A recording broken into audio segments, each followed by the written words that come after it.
Ang tunay na nagkamatayan, ngunit ay unseen.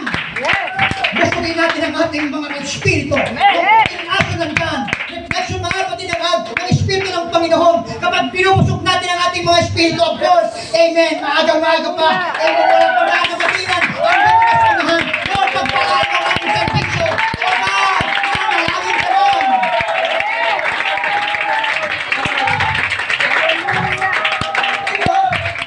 Malaki ang kaibahan. Kapag busog ang laman, late darating.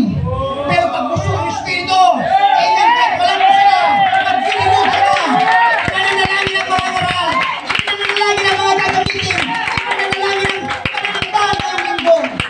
Wow, masigla, busog ang kanyang espiritu, mga kapatid. Hallelujah. Kung nais mong busugin ang mga espiritu, para kayo masigla, tuloy mo ng pagbabasa, tuloy mo ang panayon mo, tuloy mo ang pananalangin, tuloy mo ng evangelism. Hallelujah. At punuin mo ng katapatan. Gawin mo lahat na parang sarili mo, mabusog ang espiritu mo, parang koneksyon mo ay nananatili